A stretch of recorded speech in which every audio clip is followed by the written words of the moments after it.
Okay, today's reading is out of Beth Kempton's Wabi, Sabi.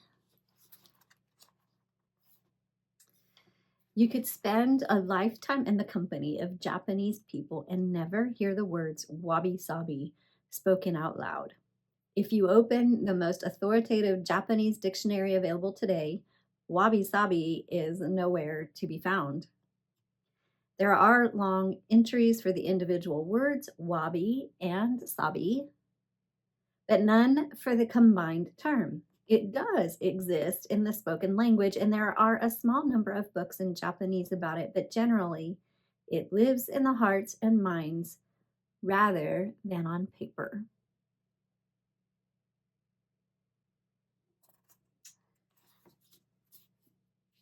So this again is Beth Campton's Wabi Sabi, and it's Japanese wisdom for a perfectly imperfect life. And as you can tell, I'm not very far in it. I'm just getting started. How many other book readers out there? You've got stacks and stacks or shelves and shelves of books that are partially read. I get a new book in, and I open it up and I read for a few minutes, and because I'm so excited to get it, but then I feel guilty that I have now left the other books alone. And so it's really hard to actually finish a book. And I am doing my best to read at night. And that's how I got through all the Jane Austen novels over the summer, is every single night I'd get in bed, I'd grab a popsicle, and I would just read until I fell asleep. And I was able to read all, is it seven? Seven of her novels? I can't think now. Mansfield Park, Persuasion, Emma, Love and Friendship, Pride and Prejudice, Sense and Sensibility. Am I missing one? So 6? I feel like I'm missing one. Anyway, so I was able to read all of those, and I got carried away. Right now I'm reading Fellowship of the Ring, and then I will tackle some of these other ones. So my goal is to actually try to finish more books these days. And but this one I probably should keep handy, along with there's another one. I bought it because the title has something about peace, and it ended up being about Christian perfectionism. I didn't know that, and I opened it up and I'm like, ooh, ouch, this book is about me. And so I think I need these two together. I'll put the link to that other title down in the description, because I can't think of it off the top of my head. Because I in my desire to be excellent, and I have this thread of perfectionism, and as a result I feel like I mess up everything. I mean, I was up late working last night till after midnight, and wouldn't you know it, I woke up at 6. Yay. I'm like, what, are you gotta be kidding me? I actually didn't really get to sleep till almost 1. And so then I wake up at 6, and I can feel it. I can feel it behind my eyes today. I'm just, but then I went to bed, and I was like, man, I don't know. I feel like I am chasing projects constantly. One of the reasons I was up late is I have a deadline for a project that I'm working on. And then it just seems like there's one project after another. And I don't mind working hard if I'm accomplishing something. And it's really hard to feel accomplished when there's no profit. And I have been in business for myself, and boy, I'm really unveiling my personal self here. I have been in business for myself since, for a long time, well over 20 years. dabbling, like in the, home party plan businesses and stuff. But then when I became a single mom and I was determined to stay at home with my son, because my passion was to homeschool him. But, then I was a single mom and I'm like, well, how am I going to do this? And I literally scratched and scraped and nickled and dimed my way through that. And, he is now 24, and I feel like I am still scratching and scraping and nickeling and diming my way through my businesses. And um, to say that I'm discouraged, especially this morning, is an understatement.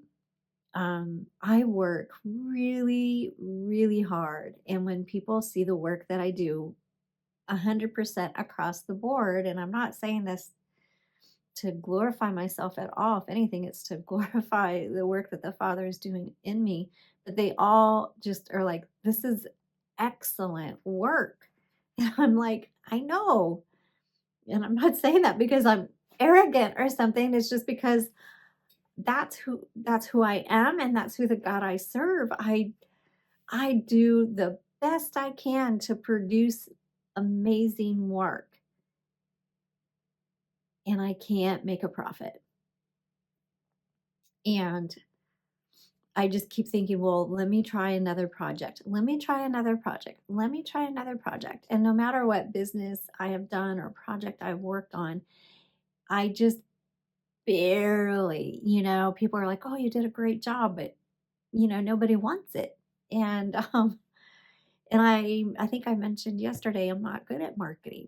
And I used to think I was, and I used to work really hard at trying to learn how to market. And you just can't be everything. And I had to lay that down. But the problem is, unless you're good at marketing, what benefit does it if you can create the most amazing thing in the world and nobody knows about it, or um whatever. But I don't have any solutions. All I know is I went to bed last night very tired, um working again really hard and thinking, okay, got this other deadline, I'm getting it done. I'm like pushing myself really hard, and it's really hard on my body. And because I work so much, and I work with such intensity. And I got in bed last night and I'm like, and then what? I'm done with this project. I might get a few sales here and there, you know, around the circle again. I mean, what's going to be different this time? What is going to make and break in this time? And I keep thinking, well, maybe and I'm doing it in order to help fund the magazine. Um Whoa, I don't know what that was. But I don't know what I'm saying. It's one of those days where I'm like, I'm, I am, I'm proud of the work that I do. I do great work. Um, I'm just stuck. I'm stuck in seeing the fruits of my labor. I don't see the fruits of my labor. I finally have number 10 magazine. I keep mentioning it and I never have it. So this was my newest edition. It's on peace. In here, I'll just flip through, This is it's glossy, it's really thick. This is a very quality magazine.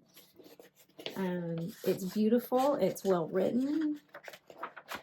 I don't know if you guys can see,